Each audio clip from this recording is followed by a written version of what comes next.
Tu ne t'es pas fait avoir parce que tu étais naïf. Tu t'es fait avoir parce que tu étais sincère. Et c'est précisément cette sincérité qu'elle a su utiliser.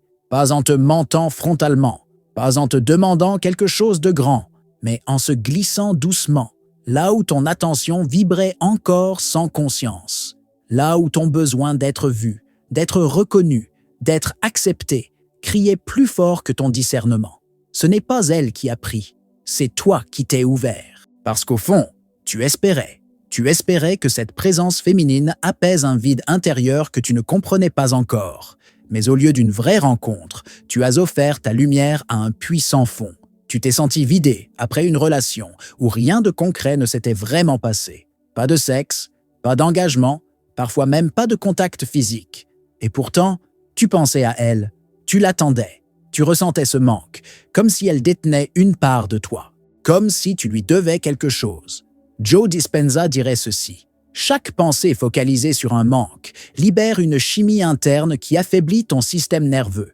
Elle te maintient dans une boucle. Tu penses, tu espères, tu vibres. Et elle capte, pas consciemment, pas toujours avec malveillance, mais avec une précision que seule l'inconscience émotionnelle féminine peut manier. Parce qu'elle ne cherche pas à te détruire, elle cherche à sentir qu'elle existe. Et ta vibration d'homme, quand elle est pure mais désaxée, devient pour elle une source d'énergie temporaire. Tu ne vivais pas une relation, tu étais prisonnier d'un programme, un mécanisme comportemental précis, codé pour manipuler sans dire, pour tester sans expliquer, pour exiger sans jamais nommer. Tu n'étais pas face à une femme, tu étais face à un miroir émotionnel qui exploitait tes zones d'ombre. Et là, Jung intervient. Ce n'était pas seulement elle. C'était l'animus projeté sur son image. C'était ton propre féminin blessé, ton besoin d'être choisi, d'être vu, d'être valorisé, qui te faisait accepter l'invisible, justifier l'inacceptable, interpréter le silence comme une promesse. Elle n'a pas volé ton énergie, elle a tendu un fil, et c'est toi qui l'as alimenté. Par peur de perdre, par peur d'être seul, par peur de n'être pas assez, tu as nourri une relation sans relation, jusqu'à t'oublier toi-même. Ce n'est pas un accident, ce n'est pas une erreur, c'est un mécanisme, répétitif, calculé, automatique. Il active ton système limbique, il t'hypnotise, il te conditionne. Et c'est pour cela que cette vidéo existe. Pas pour accuser, pas pour blâmer, mais pour que tu comprennes, pour que tu récupères, pour que tu désactives le piège. Car ce n'est pas ton cœur qu'elle a capturé, c'est ton attention. Et quand un homme perd le contrôle de son attention, il devient l'esclave invisible de ce qu'il cherche à conquérir. Tu n'étais pas faible, tu étais aveugle. Maintenant tu vois, maintenant tu sais. Et dans ce savoir, commence ton retour à la souveraineté. Voici les 6 tactiques qu'elle utilise pour détruire ta liberté sans que tu t'en rendes compte. Et voici comment tu les neutralises, une à une, avec présence, avec lucidité, avec silence. 1. Le piège du faux engagement. Quand tu dis oui pour éviter le vide, ce n'est pas ce qu'elle t'a demandé qui t'a pris ton énergie, c'est ce que tu n'as pas osé refuser. Tu n'as pas dit oui par amour. Tu as dit oui pour ne pas être seul. Tu as dit oui parce que quelque part en toi, une peur viscérale hurlait. Si je ne lui donne pas ça, elle va disparaître. Et c'est précisément là que commence la perte de ton pouvoir. Tu n'as pas été manipulé par ces mots. Tu as été dominé par ta propre anticipation du vide. Elle t'a proposé quelque chose de simple. Un service, une sortie, un petit compromis. Juste assez petit pour que tu n'oses pas dire non. Juste assez innocent pour que tu crois que c'est normal. Et à ce moment précis, ton système nerveux a enregistré une leçon invisible. Pour qu'elle reste, je dois céder. Joe Dispenza explique que chaque décision émotionnelle prise dans un état de survie grave, ton identité dans le subconscient. Tu n'as pas juste dit oui, tu as encodé en toi un nouveau schéma. Plus je donne, plus je compte. Mais ce schéma est faux, parce qu'en réalité, plus tu donnes dans ce type de dynamique, moins tu comptes, moins tu vibres, moins tu existes. Tu n'as pas été rejeté, tu as été testé, et elle a vu que tu étais prêt à te plier avant même qu'elle insiste. Ce que tu croyais être de la générosité était en fait un besoin caché de ne pas perdre, un besoin déguisé en gentillesse, une peur enveloppée dans un sourire. Et elle le sentait, pas consciemment peut-être, mais profondément. Elle a senti que tu ne posais pas de cadre, que tu étais prêt à étirer tes limites pour rester dans son champ d'attention. Et à ce moment-là, tu es passé du rôle de présence masculine à celui de ressource émotionnelle. Elle n'a pas eu besoin de te dominer. Tu t'es effacé toi-même. Et chaque fois que tu répétais ce schéma, une partie de ton aura masculine disparaissait. Chaque micro-simulation de ta vérité détruisait un pourcentage de ta valeur invisible. Tu n'as pas besoin d'un grand clash pour perdre ton pouvoir. Il suffit d'une série de petits « oui » prononcés contre ton instinct. Il suffit de céder là où tu aurais dû poser. Ce n'était pas de l'amour, c'était un réflexe de survie émotionnelle, hérité d'un passé où tu pensais qu'il fallait être utile pour être aimé, serviable pour être choisi, disponible pour être respecté. Mais ce temps-là est terminé. Quand tu commences à fixer des micro-limites, tu vois clair. Tu remarques comment elle réagit quand tu refuses un petit avantage. Tu observes si elle respecte ton axe ou si elle cherche à le plier. Car l'homme qui se respecte dans les détails impose une présence que l'on ne peut pas ignorer. Et là, le jeu change. 2. L'arme du silence contrôlé. Elle t'ignore, mais sculpte ton comportement. Ce n'est pas le silence qui fait mal, c'est ce qui l'active en toi. Tu n'as pas souffert parce qu'elle ne t'a pas répondu. Tu as souffert parce que son absence t'a renvoyé à ta propre dépendance émotionnelle. Tu as attendu une réaction. Tu as attendu une validation. Tu as cru que ton calme méritait une réponse. Et c'est là que le piège s'est refermé. Elle n'a rien dit. Et pourtant, tu as commencé à douter. Tu as commencé à revoir vos échanges. Tu as commencé à te demander « Qu'est-ce que j'ai mal fait ?»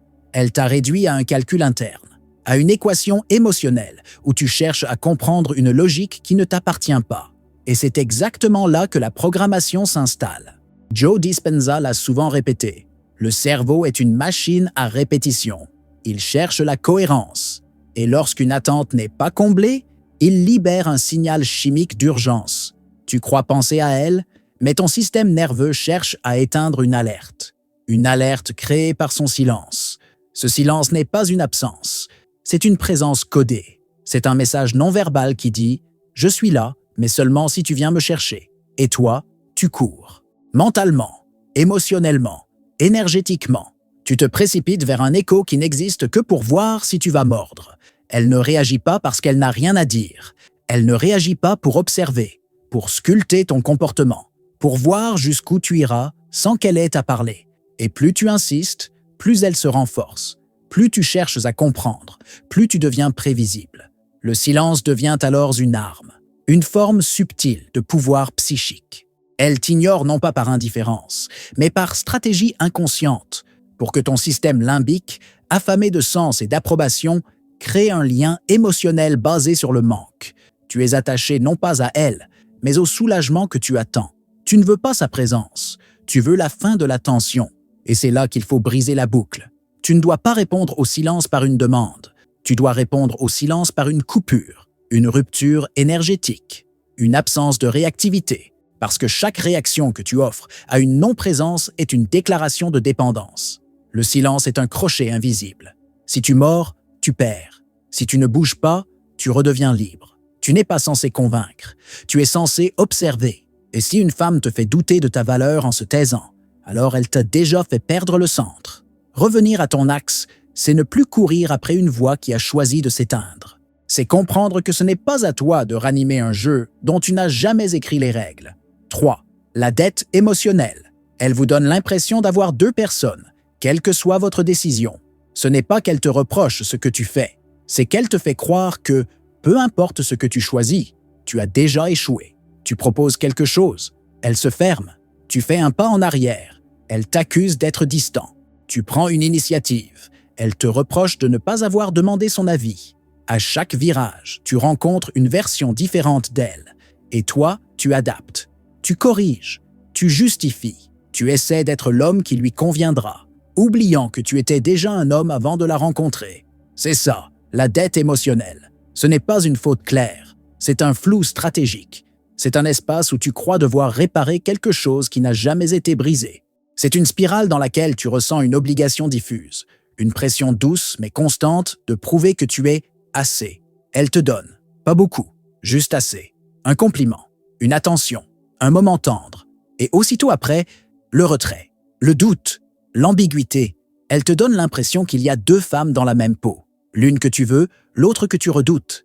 Et sans que tu le réalises, tu entres dans une forme d'échange invisible. Elle donne un peu, tu donnes beaucoup, elle donne encore moins, tu donnes tout. Et le piège se referme. Tu ne demandes plus « Est-ce que c'est juste ?» Tu demandes « Qu'est-ce que je dois encore faire pour qu'elle redevienne celle qu'elle a été au début ?» Tu ne vis plus dans le présent. Tu cours après une version d'elle qui n'existe plus ou qui n'a jamais existé. Joe Dispenza dirait que ton système nerveux est désormais conditionné par un souvenir. Tu es devenu dépendant d'une chimie émotionnelle instable.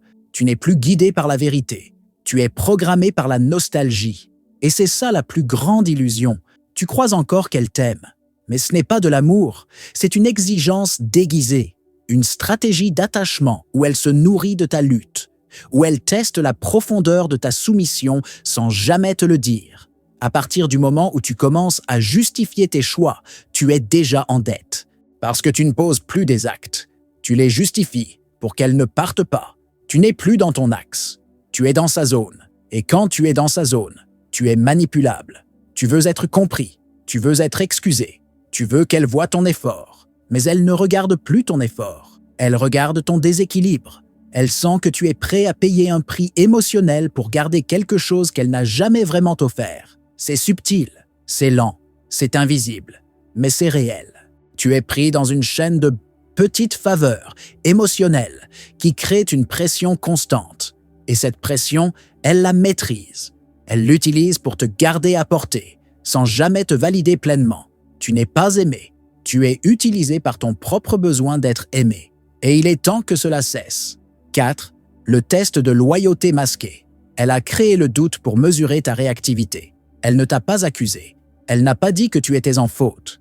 Elle a simplement laissé glisser une phrase, une allusion, une comparaison floue, quelque chose d'assez subtil pour ne pas être attaquable, mais suffisamment précis pour te troubler.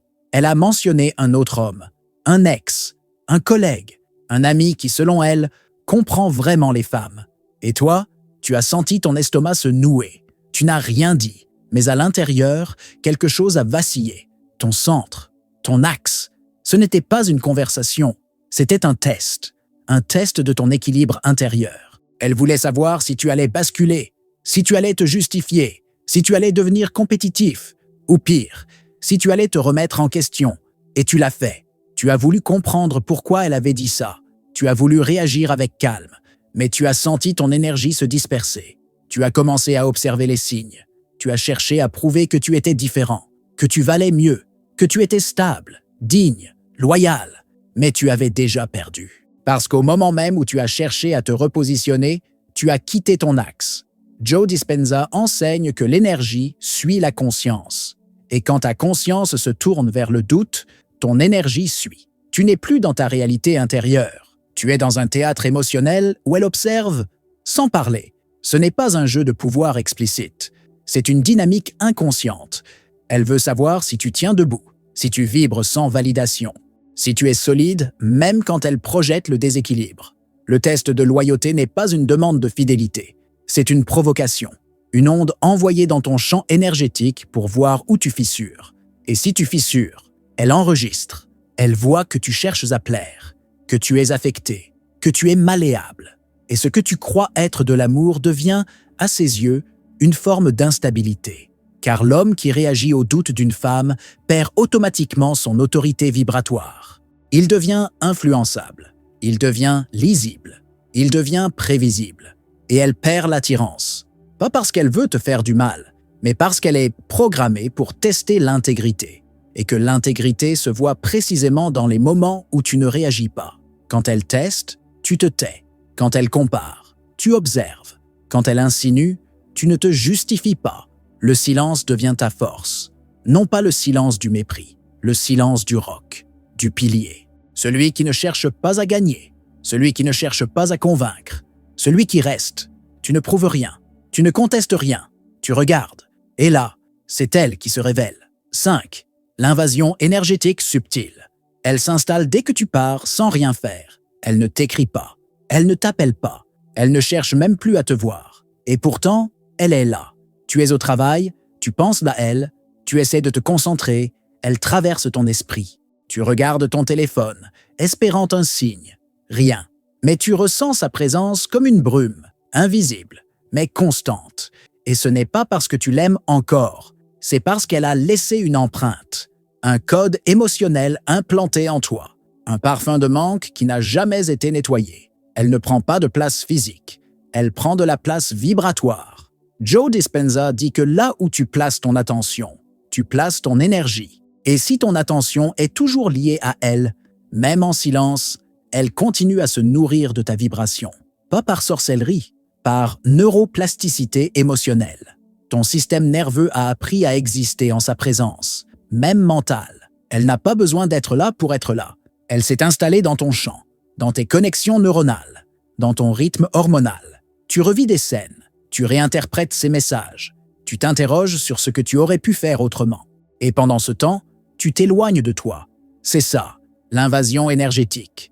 Ce n'est pas une possession, c'est une occupation douce, un parasitage lent de ton autorité intérieure. Et tu te retrouves à vivre pour elle sans qu'elle ait besoin de lever le petit doigt. Elle ne fait aucun effort, mais tu y penses sans arrêt. Et si tu penses à elle plus de 3 fois par jour, elle a déjà conquis ton champion vibratoire. Elle a gagné la bataille de l'espace mental. Et là, ce n'est plus une question de sentiment, c'est une question de pouvoir. Car un homme qui ne maîtrise plus son attention perd sa direction. Et un homme sans direction devient émotionnellement vulnérable, instable, influençable. Tu crois que tu attends qu'elle revienne. Mais en réalité, elle t'a laissé dans un état où tu ne peux plus avancer sans avoir l'illusion qu'elle te regarde. Ce n'est pas de l'amour. C'est un lien énergétique qui n'a jamais été coupé. Et tu ne peux pas le couper avec une décision mentale. Tu dois le dissoudre vibratoirement. Tu dois créer des ruptures, des pauses conscientes, des actes symboliques, des rituels de recentrage qui disent « Ici, c'est mon territoire ». Elle n'y entre plus. Ce n'est pas une vengeance, c'est un acte de reconquête. Quand tu réoccupes ton espace, tu redeviens un homme rare, un homme centré, un homme qui ne laisse plus personne vivre dans sa tête sans invitation.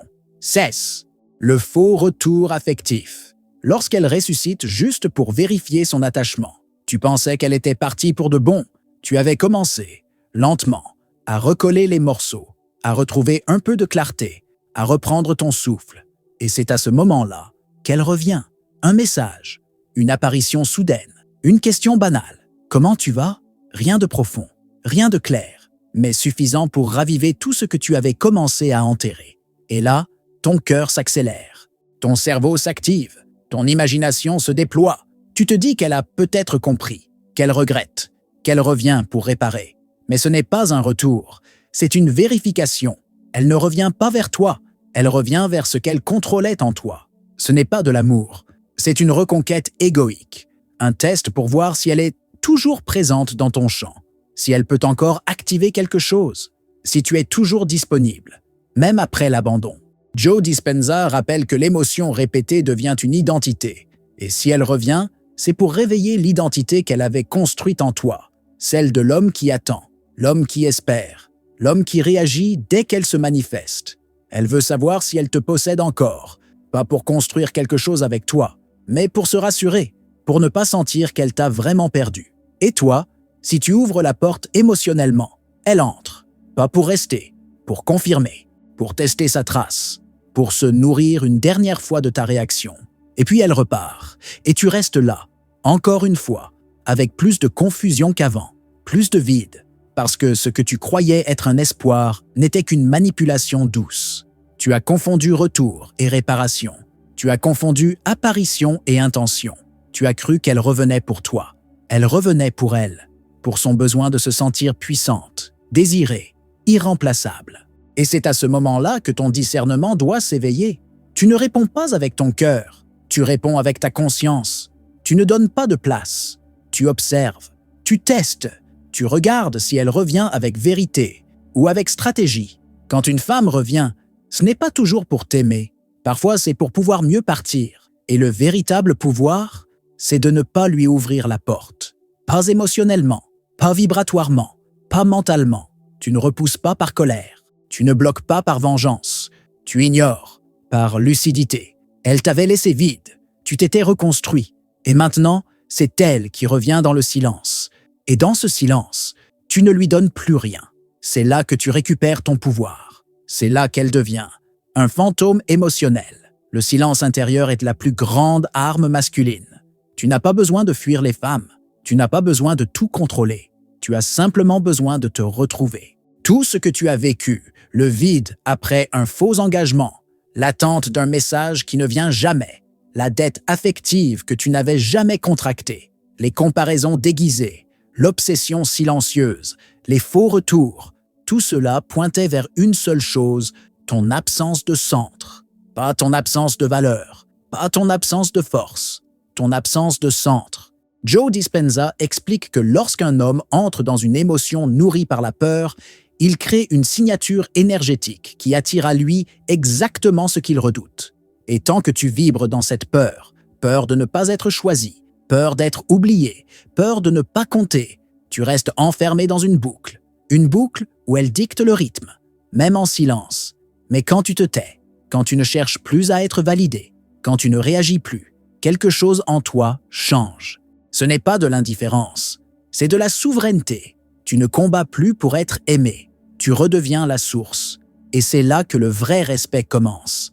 Pas lorsqu'elle t'apprécie, mais lorsqu'elle ne peut plus te manipuler. Lorsqu'elle sent, même sans le comprendre, que tu n'es plus accessible émotionnellement, que tu t'es retiré, non pas physiquement, mais énergétiquement. Carl Jung parlait de l'ombre, cette partie de toi que tu as niée, que tu as cachée, que tu as projetée sur elle. Cette partie blessée qui acceptait l'irrespect par peur de perdre une illusion d'amour. Quand tu la confrontes, tu ne changes pas la femme, tu changes le monde intérieur dans lequel elle opérait. Tu n'as pas deux femmes prêtes à exister, tu as deux versions de toi-même, celui qui espère et celui qui observe, celui qui mendie et celui qui incarne. Et aujourd'hui, tu choisis. Tu choisis de ne plus être une extension de ses besoins. Tu choisis de ne plus être façonné par son silence. Tu choisis de ne plus être le réceptacle de ses doutes. En devenant l'homme qui ne se laisse plus posséder mentalement, tu deviens rare, solide, inoubliable. Parce que le vrai magnétisme commence là où l'attente meurt, là où le besoin s'éteint, là où le vide cesse d'être une faiblesse, pour devenir une force. Et retiens ceci, s'il sent que tu ne te bats plus pour le garder, il commence à se battre pour rester dans ta vie.